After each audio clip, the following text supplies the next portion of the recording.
Hello everyone, स्वागत है फिर से एक नए वीडियो में। तो दोस्तों, आज के इस वीडियो में हम लोग महत्वपूर्ण अनुच्छेद के बारे में देखेंगे जो परीक्षा में बार बार पूछे जाते हैं। और यह video Bihar SSC, Bihar police, Bihar दरोगा और बीपीएससी ट्री 3.0 के लिए बहुत ही महत्वपूर्ण है। और दोस्तों, इस वीडियो में आपको सिर्फ अनुच्छेद आप याद कर लीजिएगा तो आपका बहुत ऐसा इसमें पॉइंट्स दिया हुआ है जिससे आपका बहुत सारा क्वेश्चन भी क्लियर हो जाएगा। तो दोस्तों, वीडियो को अंत तक जरूर देखिएगा और चैनल पर नए होंगे तो प्लीज़ चैनल को सब्सक्राइब कर लीजिएगा और बेल आइकन को दबा दीजिएगा ताकि आपको कोई भी वीडियो का नोटिफिकेशन बहुत ही जल्द मिले, आपको पहले मिले। तो चलिए दोस्तों, शुरू करते हैं आज का पहला प्रश्न। अनुच्छेद आर्टिकल्स देखते हैं। आर्टिकल्स 1 और 4 में क्या है, 1 से 4 में क्या है? तो संघ और उसके राज्य क्षेत्र के बारे में बताया गया है। यूनियन और इट्स टेरिटरी के बारे में बताया गया है, जो भाग 1 में भी संघ और राज्य क्षेत्र के बारे में ही चर्चा संविधान में किया गया है। अगला प्रश्न है कि अनुच्छेद 5 से 11 में क्या है? तो 5 से 11 में नागरिकता है, नागरिकता, और यह भाग 2 में है। भाग 3 में मौलिक अधिकार है और जो अनुच्छेद 12 से 35 में है, 12 से 35 में मौलिक अधिकार है और मौलिक अधिकार की संख्या 6 है। वर्तमान में आपसे पूछे तो मौलिक अधिकार की संख्या 6 है। पहले संपत्ति का अधिकार भी मौलिक अधिकार के अंतर्गत ही आता था, लेकिन 44वां संविधान संशोधन 1978 में करके संपत्ति के अधिकार को कानूनी अधिकार में बदल दिया गया और इसको अनुच्छेद 300 के क में रख दिया गया है। तो चलिए 12 से 35 में जो मौलिक अधिकार है उसमें क्या क्या आता है उसके बारे में देख लेते हैं। जैसे समानता का अधिकार है 14 से 18, समानता का अधिकार 14 से 18 में आता है।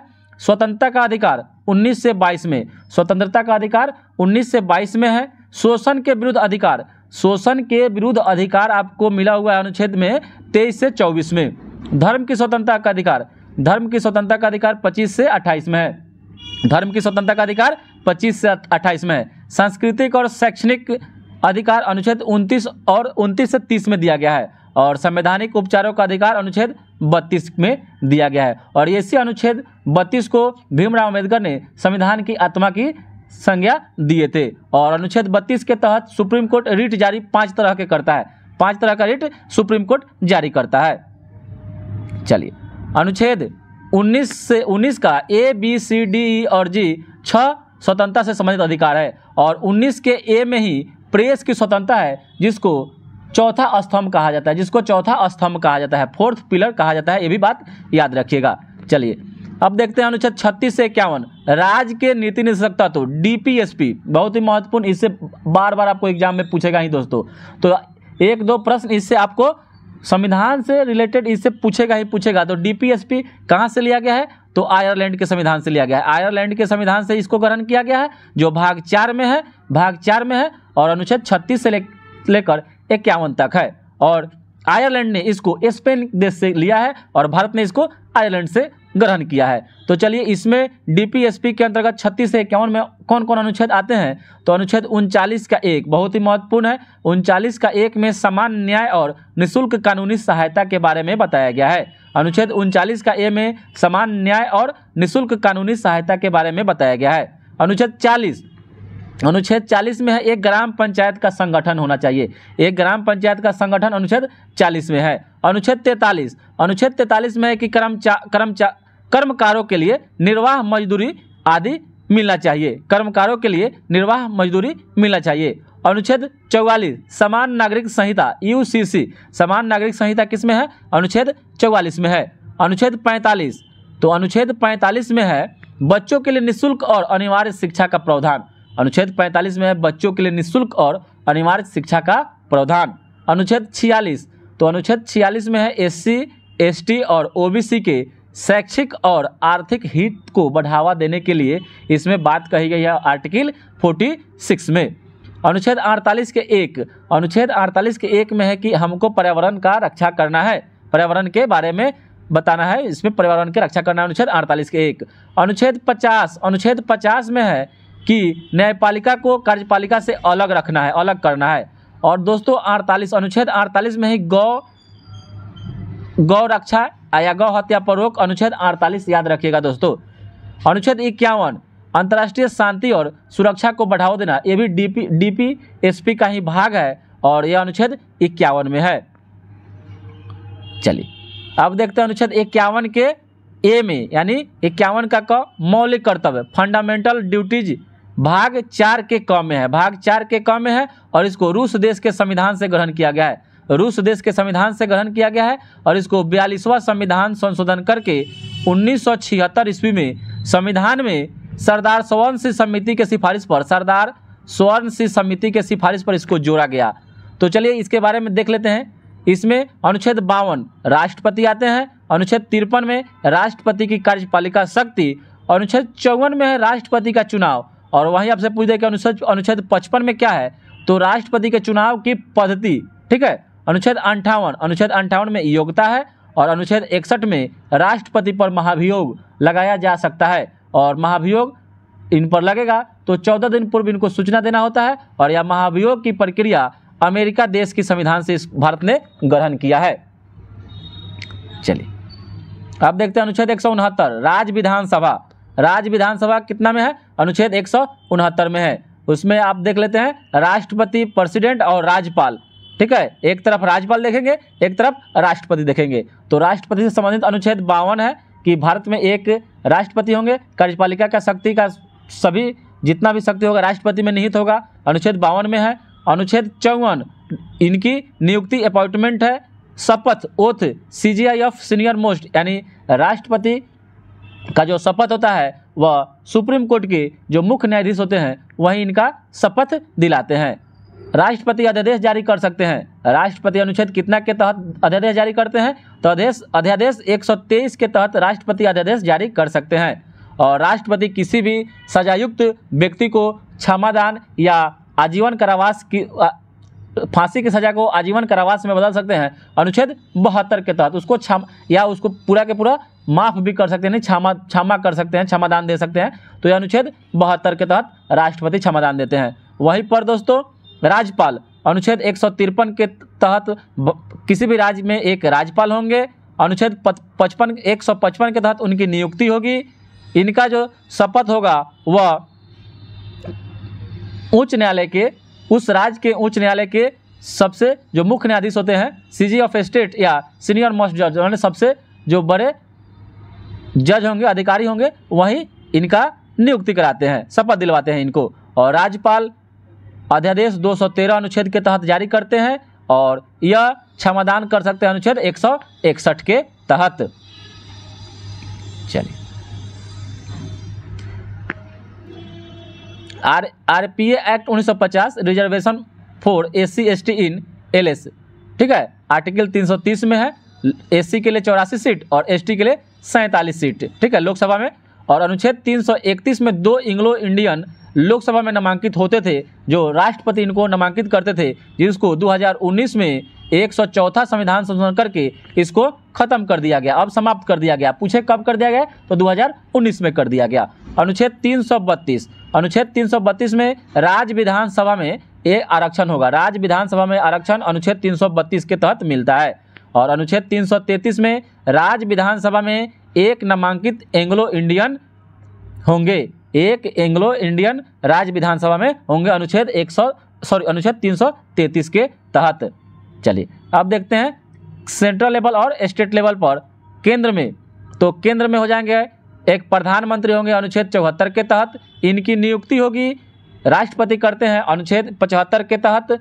इनका कर्तव्य, प्रधानमंत्री के कर्तव्यों के बारे में अनुच्छेद 78 में बताया गया है, प्रधानमंत्री के कर्तव्यों के बारे में अनुच्छेद 78 में बताया गया है, जो बिहार दरोगा के पीटी में यह प्रश्न पूछा हुआ था, ठीक है। बिहार दरोगा के अभी जो 1275 सीट में पीटी में यह प्रश्न पूछा हुआ था प्रधानमंत्री के कर्तव्यों के बारे में। और attorney general of India, attorney general of India यानी महान्यायवादी अनुच्छेद 76 के तहत राज्य के प्रमुख विधि अधिकारी होते हैं। यह बात याद रखिएगा, राज्य के प्रमुख विधि अधिकारी होते हैं महान्यायवादी। राज्य में, तो राज्य में एक मुख्यमंत्री होंगे अनुच्छेद 163 के तहत। राज्य किसी मतलब 28 राज्य है तो प्रत्येक राज्य में एक मुख्यमंत्री होंगे, अनुच्छेद 163 में यह प्रावधान किया गया है। उनकी नियुक्ति होगी, राज्यपाल करेंगे 164 में। उनका कर्तव्य मुख्यमंत्री का जो कर्तव्य होगा, कर्तव्यों का वो अपना निर्वहन करेंगे अनुच्छेद 167 के तहत। और भारत में जो एडवोकेट जनरल ऑफ स्टेट यानी महाधिवक्ता जिसको बोलते हैं, अनुच्छेद 165 के तहत इनकी नियुक्ति होती है। तो देश का जो सर्वोच्च विधि अधिकारी होता है वह महान्यायवादी होता है, ठीक है। और राज्य का प्रमुख विधि अधिकारी वो उसको क्या बोलते हैं, महाधिवक्ता बोलते हैं, एडवोकेट जनरल ऑफ स्टेट बोलते हैं। और अनुच्छेद 80 के 3 के तहत राज्यसभा के 12 सदस्य को मनोनीत कौन करेंगे, तो राष्ट्रपति करेंगे। राष्ट्रपति राज्यसभा से 12 सदस्य को मनोनीत करते हैं अनुच्छेद 80 के 3 के तहत। चलिए अब देखते हैं सर्वोच्च न्यायालय और हाई कोर्ट। सर्वोच्च न्यायालय और हाई कोर्ट में मतलब देखते हैं कि कौन कौन सा अनुच्छेद में। तो भारत में एक सर्वोच्च न्यायालय है जो अनुच्छेद 124 में इसकी संरचना के बारे में बताया गया है। और यह जो रीट जारी करता है, WRIT रीट जो पावर इनका दिया हुआ है सुप्रीम कोर्ट को, यह अनुच्छेद 32 के तहत सुप्रीम कोर्ट 5 तरह का रीट जारी कर सकता है। और आप अनुच्छेद 32 के तहत ही आप अपने मौलिक अधिकारों के रक्षा के लिए सुप्रीम कोर्ट में केस दायर कर सकते हैं, अनुच्छेद 32 के तहत ही। वहीं पर हाई कोर्ट, प्रत्येक राज्य में एक हाई कोर्ट होगा अनुच्छेद 214 के तहत। दोस्तों इसमें देखिए 124 और 214 में क्या है, एक दूसरे के अपोजिट कर देना है। सर्वोच्च न्यायालय 124 तो उसका उल्टा कर देना है, हाई कोर्ट हो जाएगा 214 हो जाएगा, ठीक है। यह रीट जारी करता है अनुच्छेद 226 के तहत, ठीक है। 226 के तहत ये भी 5 तरह का रीट जारी करता है। चलिए नेक्स्ट देखते हैं उपराष्ट्रपति के बारे में पढ़ते हैं कि भारत का एक उपराष्ट्रपति होगा अनुच्छेद 63 के तहत। अनुच्छेद 63 में बताया गया है कि भारत का एक उपराष्ट्रपति होगा। अभी कौन है, जगदीप धनखड़, याद रखिएगा जगदीप धनखड़ अभी वर्तमान में भारत के उपराष्ट्रपति हैं। और अनुच्छेद 64 उपराष्ट्रपति राज्यसभा यानी राज्यों की परिषद का पदेन अध्यक्ष होंगे और कोई अन्य लाभ का पद धारण नहीं करेगा। अनुच्छेद 66 में उपराष्ट्रपति का निर्वाचन संसद के दोनों सदनों के सदस्यों से निर्मित निर्वाचक मंडल के सदस्यों के द्वारा किया जाएगा। यानी उपराष्ट्रपति के निर्वाचन में कौन कौन भाग लेंगे, तो संसद के दोनों सदनों के सभी सदस्य भाग लेते हैं। अनुच्छेद 69 में है कि एक उपराष्ट्रपति का शपथ या प्रतिज्ञान होगा।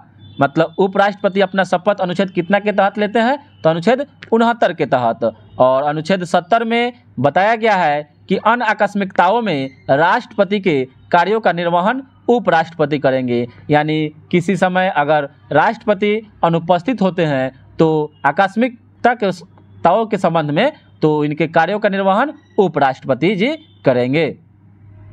चलिए परीक्षाओं में बार बार पूछे जाने वाले अनुच्छेद में देखते हैं। अनुच्छेद 14 में है समानता का अधिकार।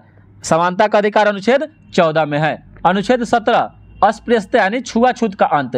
छुआछूत का अंत कितना में है, अनुच्छेद 17 में है। और अनुच्छेद 18 में है उपाधियों का अंत। उपाधियों का अंत अनुच्छेद 18 में है। आप जितना भी भारत में देखते हैं कि भारत रत्न मिलता है, पद्म श्री मिलता है, पद्म विभूषण मिलता है, ये सभी अनुच्छेद 18 के तहत ही दिया जाता है। अनुच्छेद 44 समान नागरिक संहिता। समान नागरिक संहिता अनुच्छेद 44 में है। अनुच्छेद 108 संयुक्त बैठक। संयुक्त बैठक जो बुलाते हैं वह राष्ट्रपति बुलाते हैं। संयुक्त बैठक ज्वाइंट सिटिंग या राष्ट्रपति बुलाते हैं, लेकिन जो इसकी अध्यक्षता करते हैं वह लोकसभा के अध्यक्ष करते हैं। दोस्तों ये भी बात याद रखिएगा। अनुच्छेद 110 में है धन विधेयक। अनुच्छेद 110 में धन विधेयक है और धन विधेयक केवल लोकसभा में ही पेश होता है। अनुच्छेद 112 वार्षिक वित्तीय विवरण। वार्षिक वित्तीय विवरण जिसको आम तौर में बजट के नाम से जाना जाता है, लेकिन बजट की चर्चा संविधान में नहीं किया गया है। इसका चर्चा किया गया वार्षिक वित्तीय विवरण के बारे में किया गया है। अनुच्छेद 148 भारत के नियंत्रक महालेखक परीक्षक यानी CAG होंगे। भारत में एक CAG अनुच्छेद 148 के तहत इसकी नियुक्ति राष्ट्रपति करते हैं। अनुच्छेद 262 अंतर्राज्यीय नदी जल विवाद के निपटारे हेतु किसी भी रिवर डिस्प्यूट के संबंध में जो जल विवाद होता है उसके निपटारे के लिए अनुच्छेद 262 का निर्माण किया गया। इसको बनाया गया, संविधान में संशोधन करके 262 को लागू किया गया। और अनुच्छेद 263 अंतर्राज्यीय परिषद। अंतर्राज्यीय परिषद की स्थापना इसलिए की गई कि किसी भी दो राज्यों में अगर कोई भी लड़ाई झगड़ा होती है तो उसको निपटारा करने के लिए अंतर्राज्यीय परिषद की स्थापना की गई। अनुच्छेद 280 वित्त आयोग। अनुच्छेद 280 में क्या है, वित्त आयोग है। और भारत में वित्त आयोग अभी 16वें वित्त आयोग की स्थापना कर दी गई है, जिसके अध्यक्ष अरविंद पंतगढ़िया होंगे। ठीक है। अनुच्छेद 324 में है निर्वाचन आयोग।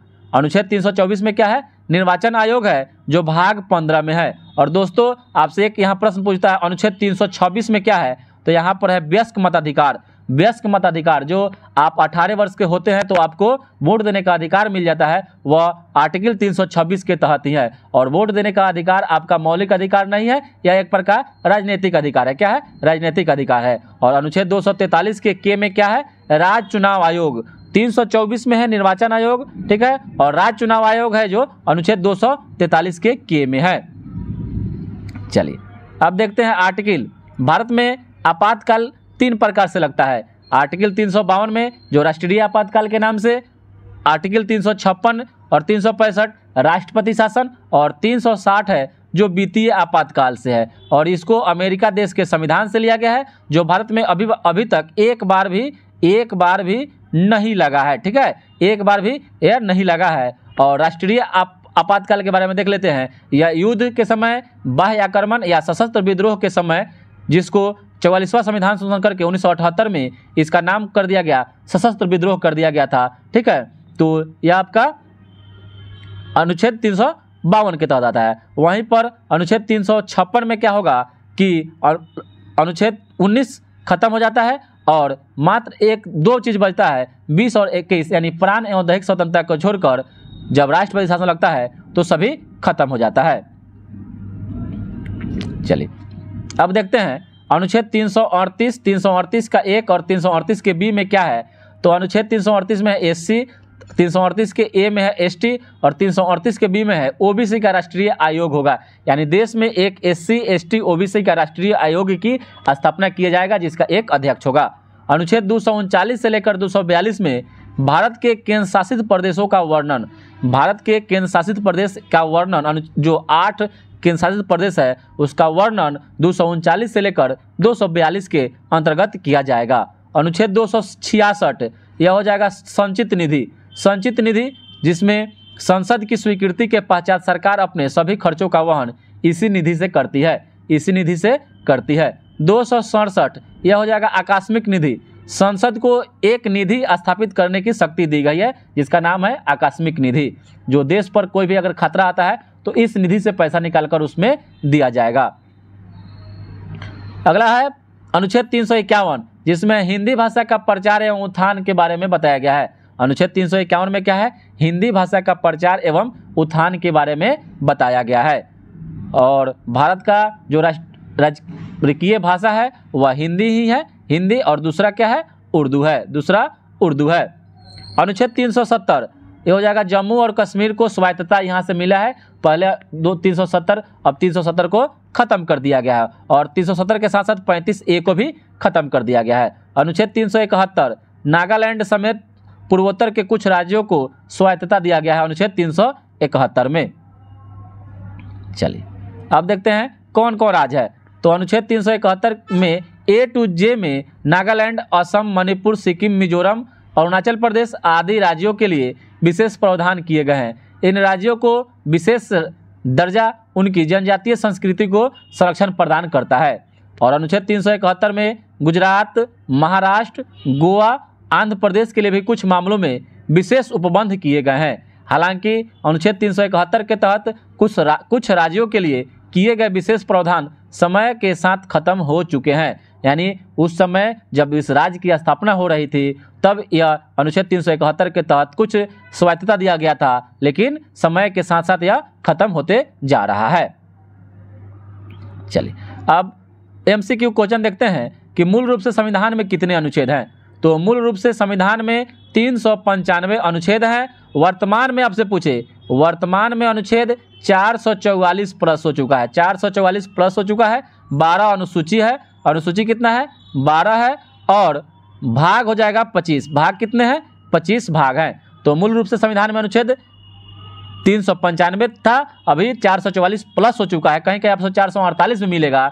12 अनुसूची है और 25 भाग हैं, ये भी बात याद रखिएगा। चलिए दूसरा प्रश्न देखते हैं कि भारतीय संविधान के निम्न में से कौन से अनुच्छेद में बजट शब्द का उल्लेख किया गया है। तो दोस्तों बजट शब्द का उल्लेख किसी भी अनुच्छेद में नहीं किया गया है। हम आपसे पहले बताए हैं कि वार्षिक वित्तीय विवरण का उल्लेख किया गया है, लेकिन बजट आप यहाँ जान लीजिएगा क्या हो जाएगा, अनुच्छेद 112 बजट शब्द हो जाएगा, अनुच्छेद 112 में किया गया है। और भारतीय संविधान में बजट शब्द का उल्लेख नहीं है, और भारतीय संविधान के अनुच्छेद 112 में इसका उल्लेख वार्षिक वित्तीय विवरण के रूप में किया गया है। वहीं पर आपसे अनुच्छेद 110 में है धन विधेयक, अनुच्छेद 108 में है संसद का संयुक्त अधिवेशन बुलाने का प्रावधान किया गया है, और संयुक्त अधिवेशन ऑस्ट्रेलिया देश के संविधान से इसको ग्रहण किया गया है।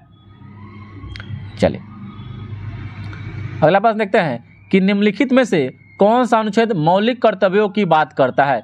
तो मौलिक कर्तव्यों की बात अनुच्छेद 151 इसका सही उत्तर हो जाएगा।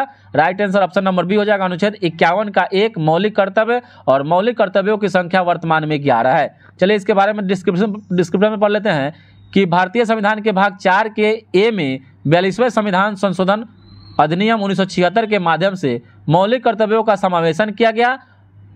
सरदार स्वर्ण समिति के सिफारिश पर, यह भी बात याद रखिएगा, ये बार बार पूछता है, और इसको रूस देश के संविधान से USSR से लिया गया है। उस समय इसका विघटन नहीं हुआ था, तभी लिया गया था USSR से, और 1991 ईस्वी में इसका विघटन हो गया।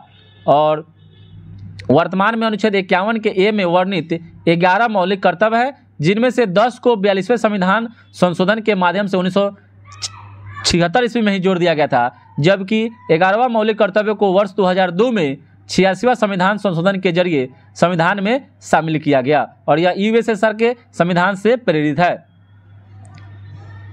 चलिए अगला प्रश्न है कि वित्त आयोग से संबंधित प्रावधान किस अनुच्छेद में दिए गए हैं। तो वित्त आयोग से संबंधित प्रावधान जो दिए गए हैं अनुच्छेद 280 में दिए गए हैं, 280 में दिए गए हैं। और वित्त आयोग जो था ना, इसका स्थापना 1951 ईस्वी में किया गया था। 1951 ईस्वी में प्रथम वित्त आयोग का स्थापना किया गया था। चलिए अगला प्रश्न देख लेते हैं कि गोपनीयता का अधिकार संविधान के किस अनुच्छेद में है। तो गोपनीयता का अधिकार जो है अनुच्छेद 21 में है, अनुच्छेद 21 में इसके बारे में बताया गया है। चलिए अगला प्रश्न देखते हैं कि अंतर्राष्ट्रीय शांति और सुरक्षा बनाए रखने के लिए कौन सा अनुच्छेद में इस चीज को शामिल किया गया है। तो जाएगा अनुच्छेद 51 में। अनुच्छेद 51 में अंतर्राष्ट्रीय शांति और सुरक्षा बनाए रखने के लिए इसमें इसको चीज को शामिल किया गया है। चलिए अगला प्रश्न देखते हैं कि राष्ट्रपति की क्षमादान शक्ति किस अनुच्छेद के अंतर्गत है। तो राष्ट्रपति की क्षमादान की शक्ति अनुच्छेद 72 के तहत, इसका सही उत्तर हो जाएगा ऑप्शन नंबर सी हो जाएगा। चलिए अगला प्रश्न है कि कौन सा अनुच्छेद मुख्यमंत्री द्वारा राज्यपाल को सूचना देने का कर्तव्य निर्धारित करता है। तो मुख्यमंत्री द्वारा राज्यपाल को सूचनाएं देने का कर्तव्य निर्धारित करता है, तो इसका सही उत्तर हो जाएगा ऑप्शन नंबर ए, अनुच्छेद 167। चलिए अगला प्रश्न देख लेते हैं कि कौन सा अनुच्छेद राष्ट्रपति शासन लागू करने की बात करता है। तो राष्ट्रपति शासन अनुच्छेद 356 के अंतर्गत लगता है। सबसे पहले पंजाब राज्य में राष्ट्रपति शासन लागू हुआ था। अगला प्रश्न है कौन सा अनुच्छेद कहता है कि राष्ट्रपति को सलाह व परामर्श देने के लिए एक मंत्री परिषद होगी। तो हो जाएगा अनुच्छेद 74। अनुच्छेद 74 में राष्ट्रपति को सलाह व परामर्श देने के लिए एक मंत्री परिषद होगी। अगला प्रश्न है कि कौन सा अनुच्छेद अनुसूचित जाति एवं अनुसूचित जाति के लिए राष्ट्रीय आयोग का प्रावधान करता है। तो अनुसूचित जाति के लिए, तो इसका सही उत्तर हो जाएगा अनुच्छेद 338। अनुसूचित जाति के लिए राष्ट्रीय आयोग का प्रावधान अनुच्छेद 338 करता है। चलिए अगला प्रश्न है कि उच्च न्यायालय की रिट जारी करने की शक्ति, उच्च न्यायालय यानी हाई कोर्ट किस अनुच्छेद के तहत रिट जारी करता है। तो हो जाएगा अनुच्छेद 226 के तहत रिट जारी करता है, और 5 तरह का रिट जारी करता है, और सुप्रीम कोर्ट अनुच्छेद 32 के तहत। अगला प्रश्न है कि निर्वाचन आयोग की व्यवस्था किस अनुच्छेद के अंतर्गत की गई है। तो निर्वाचन आयोग भाग जो 15 में इसकी व्यवस्था की गई है, अनुच्छेद 324 में इसकी व्यवस्था की गई है। चलिए अगला प्रश्न है कि संविधान का कौन सा अनुच्छेद राष्ट्रपति से संबंधित प्रावधान करता है। संविधान का कौन सा अनुच्छेद राष्ट्रपति से संबंधित। तो भारत में एक राष्ट्रपति होंगे अनुच्छेद 52 के तहत। अगला प्रश्न है कि संविधान का कौन सा अनुच्छेद छुआछूत को प्रतिबंधित करता है। तो छुआछूत का अंत अनुच्छेद 17 में बताया गया है। अस्पृश्यता का अंत अनुच्छेद 17 में है। 14 में क्या है? समानता का अधिकार है। अगला प्रश्न है कि वित्तीय आपातकाल लागू किया जा सकता है निम्न अनुच्छेद के आधार पर। तो वित्तीय आपातकाल यह अनुच्छेद 360 के आधार पर लागू किया जा सकता है।